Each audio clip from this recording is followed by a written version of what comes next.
Hi out there, my name is Benedict Ose. Thanks so much for joining me on the sports segment here on AM Show. Well, we go into the stories, and Ghana Football Association President Kwesi Nyantakyi says his outfit will engage FIFA for a special dispensation to play the Premier League during the World Cup. Now, this season's league, which should have started months ago, only kicked off last weekend due to an ongoing legal dispute. Now, according to Nyantakyi, who is a member of the FIFA Council, says they will speak to FIFA for permission to play games on days that there are no matches during the World Cup.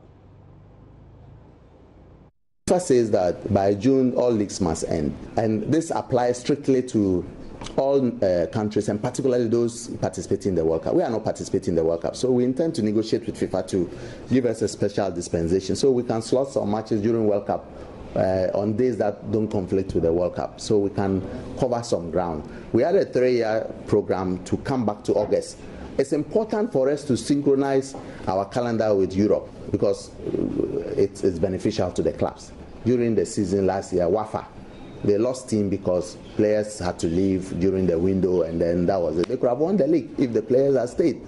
So it's important that we do that. So we're going to play midweek Sunday, that kind of thing, and also cover up in some of the World Cup days so we can end well, not too early but reasonably well. Then we can start the season this year for next year, and then cover within 2-3 years. We have to get to August so that the football timetable will stabilize.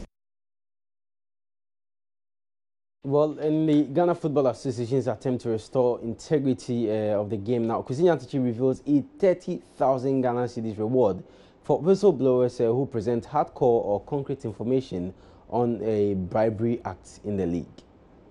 With regard to integrity, we also think that it's important to enhance the integrity of our competitions. So we are offering a prize money of 30,000 Ghana cedis to any whistleblower who has credible information of corrupt practices, bribery and corruption and related allegations. We are not relying on hearsay, credible evidence that we can rely on. We will take it and we'll give you 30,000 cedis free of charge. It's not a loan. You are not paying back the 30,000. So you take it and then you can do whatever you like with it.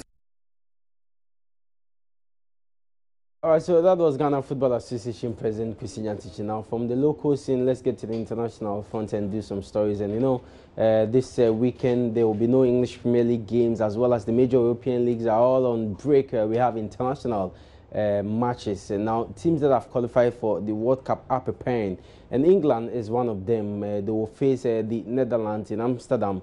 That's this coming Friday in a friendly. With the World Cup in Russia just months away and 4 friendlies remaining for England, their chances of experimenting are diminishing ahead of their flight to Russia. England face the Netherlands in Amsterdam in what will be Ronald Koeman's first match in charge of the Dutch since he was appointed in February.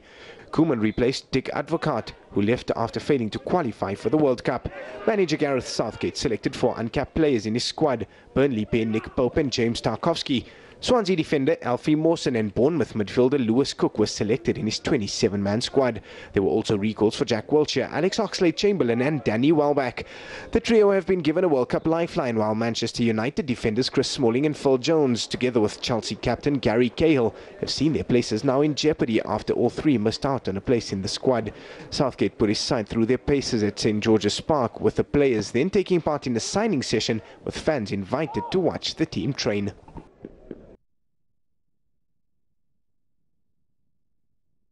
All right, okay, so we have to continue here and do some more. And, you know, the Commonwealth Games is just some few days away. It's happening in Gold Coast in Australia, and Team Ghana already there preparing for the games. We were made to understand that they were going to go through 3 phases of preparations. The first one was a non-residential training here in Ghana, which they successfully went through, and then moved to the second one, which was a residential also here in Ghana. Now the third phase, which they are currently going through, and they've done a week, is in Australia, Gold Coast, where almost all the athletes are there. They left Ghana for Gold Coast. That was last Monday.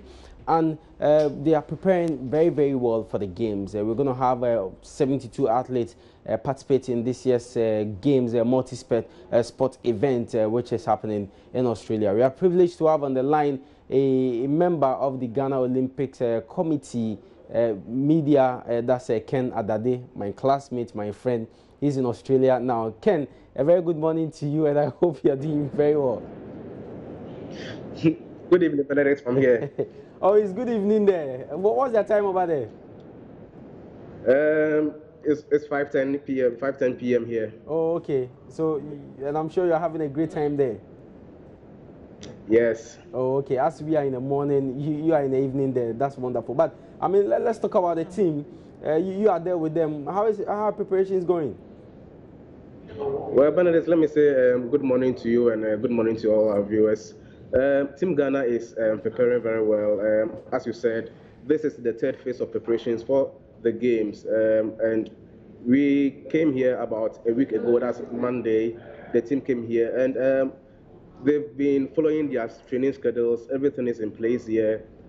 Our chef de mission just arrived, and we paid a visit to the Games Village today, and we went to see where Team Ghana will be residing at the Games Village, and we made the necessary arrangements and allocations for the game. So far, so good. Preparation is on course for Ghana, and we will be moving to the Games Village on Sunday, which is March 25, where Team Ghana will be lodging at the Games Village.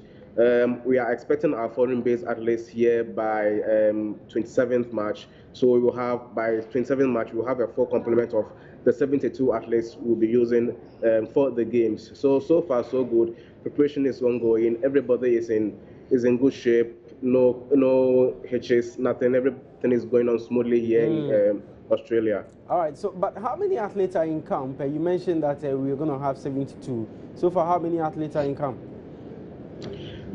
So far, for athletes and officials, we have about 70 in camp now for athletes and officials.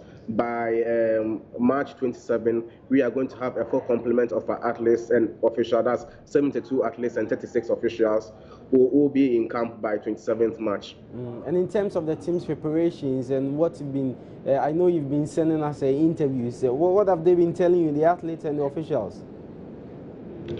Everybody is gearing up for the games. You know, most of these athletes, this is their first competition, so they are really looking forward to the competition. Some of them have been here already. Talk about weightlifting. They came for their qualification here at in Australia, where they are going to have the main event. Is where they did their came for their qualification. So some of them have been here already. They know the terrain. Some are also looking forward to putting up good performances. It's a young team, a young athletes. They are all ready to make Ghana proud. And I hope there are no problems in camp. No. There's nothing like that. All right. Okay. Everything is going on well as planned. All right, Ken. Enjoy Australia. Hopefully, we'll see you there. So that was sure. I'm looking forward to seeing you. All right, so that was Ken Adade. He is a member of the Ghana Olympics Committee media team, and he is currently in Australia with the athletes going through the third phase of their preparations ahead of the Commonwealth Games. Remember, the Commonwealth Games will begin on April 4 in Australia. So we'll see how it goes, and we'll bring you more of that in our subsequent sports bulletins. I'm Benedict Tosi. Thanks so much this morning for your company. If you want to get more sports news, you know where to get it. Just get to the My Joy Online Sports page. And also on our various social media platforms. On Facebook is at Joy Sports GH. On Twitter also, you get us at Joy Sports GH. That's how we end sports. Enjoy the rest of the program and have a wonderful day.